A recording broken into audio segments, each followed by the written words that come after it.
Назар аударыңыздар, экранға назар аудара отырып, бірей тұлғаның жарқын жолына куә боласыздар. Белгілі композитор, қаламгер, кәсіби музыкант, ұлағатты ұстаз, бұқар жырау мұрасын зерттеуші, Қазақстан Республикасының мәдениет саласының үздігі, Қазақстан жазушылар және композиторлар одағының мүшесі, Бұқар Жырау ауданының құрметті азаматы Қалиасқар Шыныбектегі ұлттық рухты ұлықтап, өнерді өмірімен өрген тұлға. Олай болса 60-тың асқарына шығып атқан Қалиасқар ағамызды ортаға шақырайық. Сіздердің қошемет құрметтеріңізбен.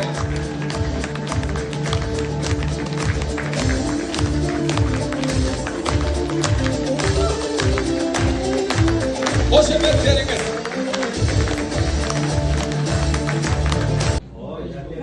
Өзінің жерін сүйген, өзінің орыс жайлаған ел болды ғой кезінде. Ульянский болған.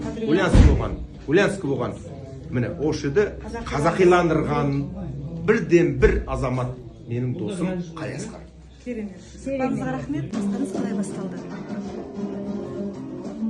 Осы мәдениет үйінде осындай Бұқар жыраудың шараларына сол кезде бас қосып, ол кісі енді жырдан содан насихаттайды. Мен де осы руханият деген өнер мектебінде жұмыс істеймін. Өнерде болғаннан кейін тоғысамыз, осылай сахналарда сондай жүрміз. Қай әні сізге ерекше жақын? Қалиасқар ағаның бірнеше күйі бар. Бүгін сол кісінің Шашу деген күйін орындаймын. Сол күйі өзіме өте ұнады. Сол күйді орындаймын. Жақсы. Қалиасқар ағамның қандай ән орындамақшысыз? Және ағамның әнін айту қиын ба? Жоқ, Қалиасқар ағамен осы 3-4 жылдың көлемінде таныс болдық. Алдында осы 1-2 жыл бұрын ей айташы алдамайды деген Бұқардың өлеңін жазған әнін орындаған.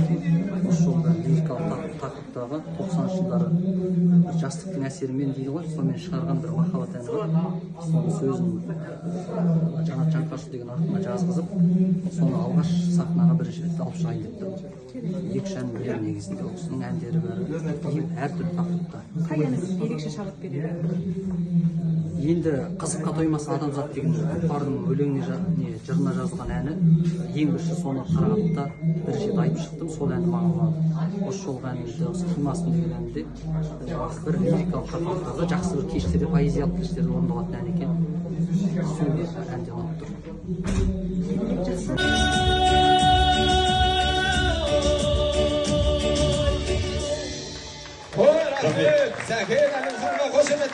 Аты жөніңіз кім? Менің есімім Ержан Тұсынов. Ағама кім боласыз? Қалиасқардың енді Қалиасқар маған ағамдай болады. Ауылдаспыз. Ол Алғабастікі болса, мен Құраманыкімін. Сол Қалиасқар ағамның Құрама деген әнін айтайын деп дайындалып тұрмын. Сол Ағамның жақсы қасиеттерін айтып өтсеңіз. Қалиасқар деген енді ағамыз жасымыздан енді жолдаспыз, ауылдаспыз, елдеспіз, жерлеспіз дегендей өте ақ көңіл жігіт. Адамға деген енді Қалиасқарды енді өз басым 5 саусақтай жақсы танимын, жақсы білемін. Мінез құлқын, тәрбиесін, соның бәрін жақсы білетін адамның бірі мен болады. Сондықтан Рахмет. Рахмет сол аға. Бүгінгі 60 жасы мерейтойы құтты болсын. Жақсы рахмет. Пожелать дяде. Қалиасқару я хочу пожелать, самое главное, это творческих успехов. Я его знаю еще с детства, в 98 году, когда я пришел работать в культуру. На тот момент мы уже были знакомы. Человек творчества. Мы с ним провели немало мероприятий совместных. Человек он и как педагог грамотный, и как работник культуры грамотный. Поэтому мы как молодежь мы стремились к нему, советовались с ним. Я присутствовал даже на его свадьбе, когда вот именно здесь в ДК, вот в этом малом зале проходила его свадьба. Мы тоже были свидетелями этой свадьбы. Ну, на сегодняшний день я хочу ему пожелать самое главное творческих успехов, здоровья, благополучия, чтобы он работал на благо нашего государства, на благо нашего района. Он знаменитость нашего района. Сегодня будем в финале исполнять его песню «Отахара вальса». Поэтому всего самого хорошего. Спасибо вам за Хайыр аға, сіз менің мұғаліміміз болдыңыз. Енді ағамды баяғыдан біліп отырсыз ғой енді. Сізге қай шығармасы, қай әні шабыт береді, сол жөнінде айтып өтсеңіз. Қалекеңнің әндері көп. Оның ішінде енді жанрға байланысты да болады ғой. Патриоттық әндер болады, осындай сезім туралы әндер болады. Оның ішінде енді мен біраз әндерін жақсы көремін. Өзім айтып жүрген әндерім бар. Енді оның ішінде ана патриоттық әндерге келетін болсақ, жаңа алдында кім айтты ғой? Гимн ретінде айтылған. Бірақ екінің бірі айта алмайды оны. Жаңағы кім айтады, дауысы қандай әдемі. Бұның бір рет орындаған осыны. Неде? Бұл жерде байқау болғанда. Онда өте де айтқан, бәріміз сонда таңғалғанбыз. Сол ән өте әдемі. Мен енді лирикалық әндердің ішінде көп әндері бар. Менің өзім айтып жүрген әндер. Соның ішінде менің өзім бір дайындап жүрген ән бар. Ән атын кішкене өзгерттім енді. Не деп, Ханшайым деп. Маған өзім ұнады, жақсы ән екен.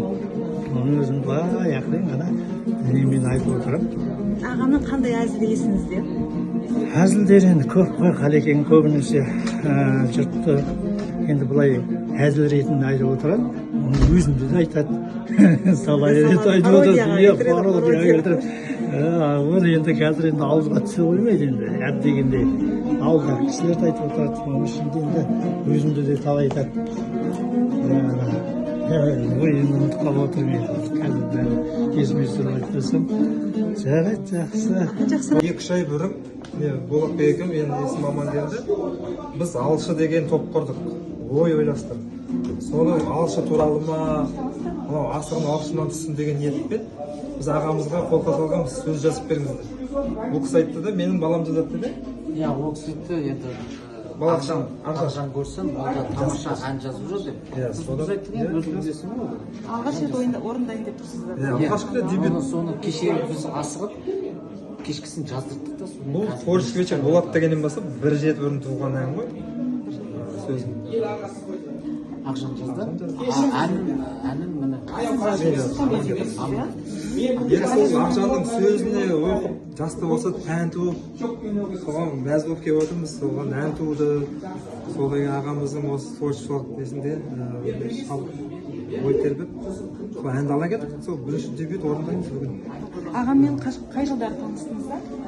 Ағаммен міне Болатбек екеуміз 2000 жылдан бері өнерде жолында жүрміз. Ағамды мен жаңа ғана таныдым. Тәттімбет колледжінде, училищесінде 88 жылы түскенде Қалекең 4-ші курс болды.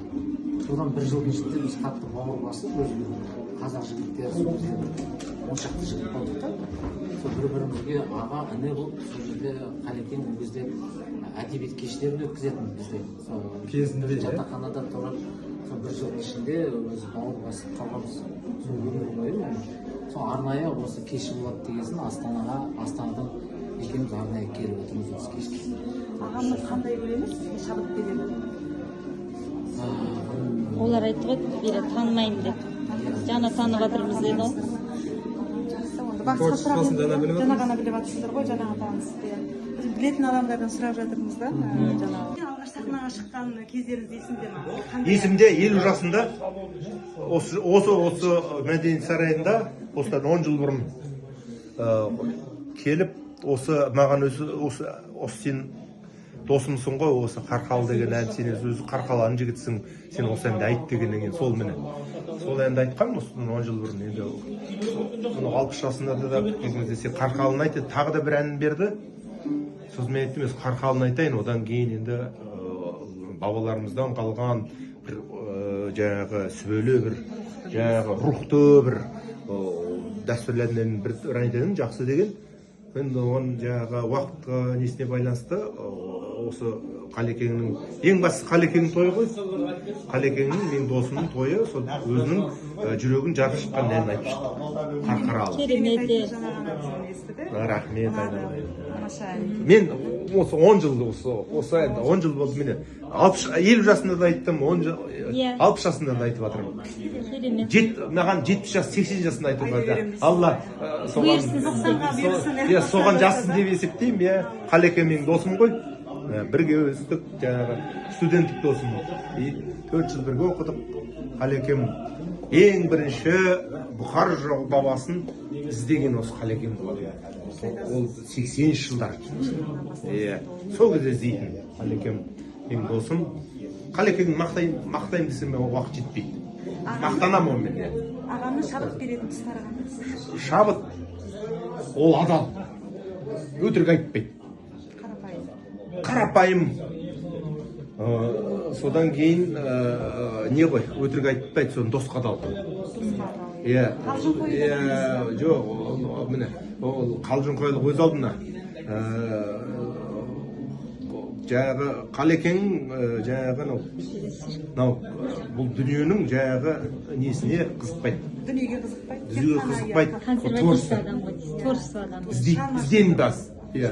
Ол мен Қалекеңнің жаңағы адами несін айтып жатырмын. Қалжыңқойлығы өз алдына, ол екеуміздің арамыздағы бір-бірімізге деген қалжыңымыз ол өз алдына.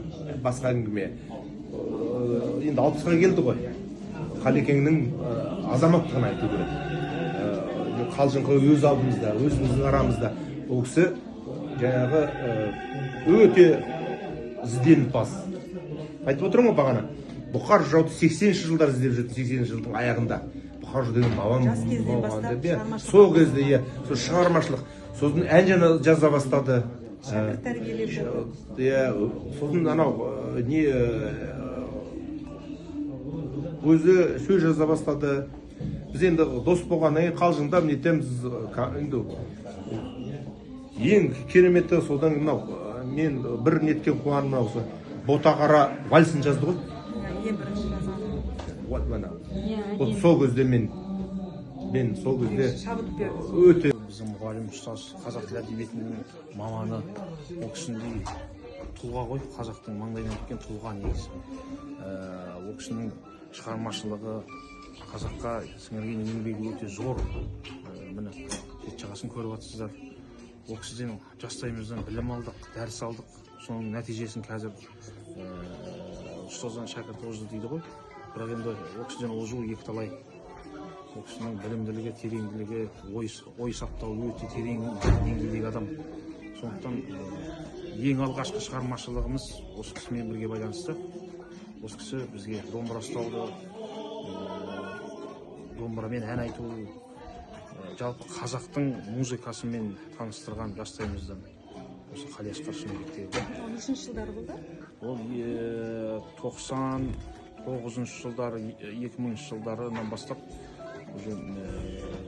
әнге деген әуестілігіміз осы кісінің арқасында. Қай әні сізге ерекше жақын? Кісінің Ботақара вальсі деген әнді бар. Ботақара елінің азаматтары, азаматшылары барлығы біледі. Осы әнді естіп өстік.